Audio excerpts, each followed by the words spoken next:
Hello, good evening to all. So welcome to my channel inspire pharma. आज हम बात करने वाले हैं एक न्यू टॉपिक के बारे में। आज हम बात करने वाले हैं मोशन सिकनेस डिसऑर्डर के बारे में। आपने देखा होगा बहुत सारे लोगों को एक प्रॉब्लम रहता है, जब भी वो कभी भी कार या किसी अदर मोड ऑफ ट्रांसपोर्ट से ट्रैवल करते हैं तो उनको वॉमिटिंग, डिजीनेस, नोजिया इस तरह के सिम्टम्स होने लगते हैं और उनको headache kind of a problem होने लगती है। So that is basically known as the motion sickness disorder.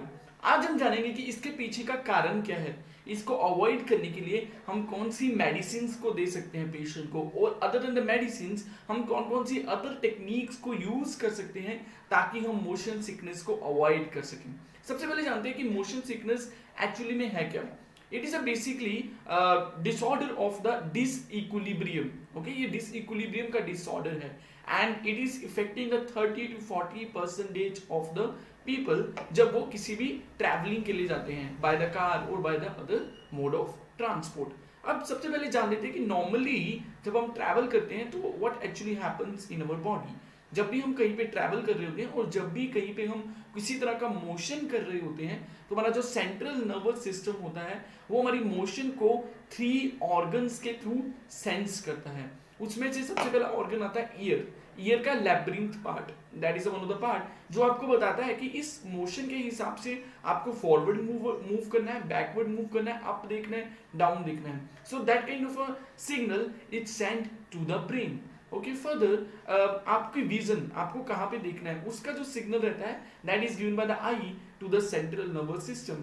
And कुछ और सिग्नल्स जो होते हैं that are pass through the further various deeper tissues to the central nervous system. जो बाकी सिग्नल्स होते हैं वो वेरियस डीपर टिश्यूज जो हमारी बॉडी में होते हैं वहां से सेंट्रल नर्वस सिस्टम में जाते हैं। तो थ्री टाइप्स ऑफ ऑर्गन से जो सिग्नल है हमारे सेंट्रल नर्वस सिस्टम को जाता है। पहला मैंने कौन सा बताया, ईयर, सेकंड मैंने कौन सा बताया, आईज, एंड थर्ड मैंने कौन सा बताया, फर्दर वेरियस डीपर टिश्यूज। और जब भी फिर अब बात करते हैं कि मोशन सिकनेस में एक्चुअली में क्या होता है।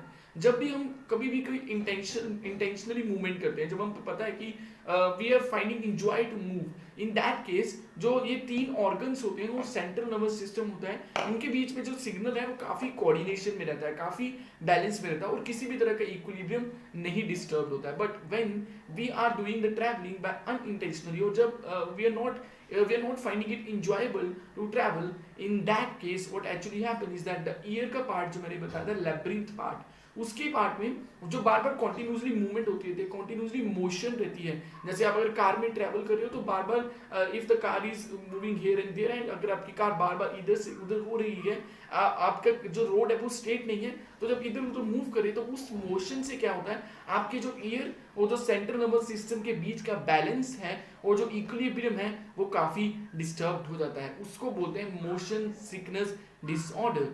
क्लियर? मैंने बताया था कि लैब्रिंथ पार्ट होता है, तो वो जो लैब्रिंथ पार्ट होता है वो उस मोशन के हिसाब से सिग्नल नहीं भेज पाता to the central nervous system, क्योंकि उसकी इक्विलिब्रियम जो होता है वो डिस्टर्ब हो चुका होता है due to the continuous motion and continuous movement which is going through when you are travelling. जब भी आप कॉन्टिन्यूसली बाबा मूवमेंट करते हैं, कॉन्टिन्यूसली मोशन कर रहे होते हैं, कॉन्टिन्यूसली कार जब इधर से उधर हिल रही होती है, तो उस केस में इस तरह की प्रॉब्लम आ जाती है। So this is the motion sickness disorder. क्या है इसका major cause? Disturbance of equilibrium, disturbance of the coordination between the ear and between the central nervous system. Ear और सेंट्रल नर्वस सिस्टम के बीच में सिग्नल और इक्विलिब्रियम के बीच में डिस्टर्बेंस आने की वजह से ऐसा होता है। अब क्या होता है कि मोशन सिकनेस को अवॉइड करने के लिए हम पेशेंट को डाइफिनहाइड्रामाइन नाम का ड्रग दे सकते हैं, जो बेसिकली ब्रांड नेम जिसका क्या है, एवोमाइन। ठीक है, ये ड्रग कैसे काम करता है? ये ड्रग जो है फार्माकोलॉजी में अगर हम इस ड्रग की बात करें तो ये ड्रग जो है वो एंटी हिस्टामिनिक ड्रग की कैटेगरी में आता है। एंटी हिस्टामिन कौन सी ड्रग होते हैं? वो ऐसे ड्रग होते हैं जो हिस्टामिन को ब्लॉक कर देते हैं। हिस्टामिन इज अ सब्सटेंस जो इस तरह की एलर्जिक रिएक्शंस में काफी स्टिमुलेट हो जाता है एंड बॉडी में फर्दर सिम्टम जैसे कि nausea, vomiting, dizziness, fatigueness, headache, इस तरह के सिम्टम प्रोड्यूस करता है। तो अगर हम एलर्जिक सब्सटेंस को ही बंद कर देंगे तो चाहे ईयर में किसी भी तरह की डिस्टर्बेंस आ भी रही है तो उससे आपको इस तरह के सिम्टम्स प्रोड्यूस नहीं होंगे।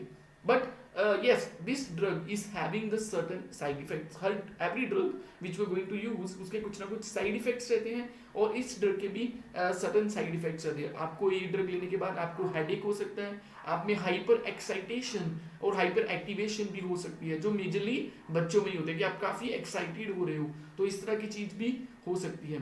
ओके, उसके बाद डिजीनेस और काफी लेजीनेस भी फील हो सकता है, एंड स्लीपिंग, आपको काफी नींद भी आ सकती है ये ड्रग लेने के बाद. So yes, this are the certain side effects of the Avomine और ऑफ द डाइफेनहाइड्रामाइन. उसके बाद सिम्टम्स क्या होते हैं मोशन सिकनेस की? मोशन सिकनेस के सिम्टम नहीं है आपको नोजिया, आपको वॉमिटिंग, आपको काफी डिजीनेस काफी फील होगा, और हेडेक भी हो सकती है. ठीक है, तो उसके बाद हम ये बताते हैं कि अगर हम ड्रग के अलावा क्या क्या अदर टेक्निक्स को यूज कर सकते हैं ताकि आपको मोशन सिकनेस ना हो.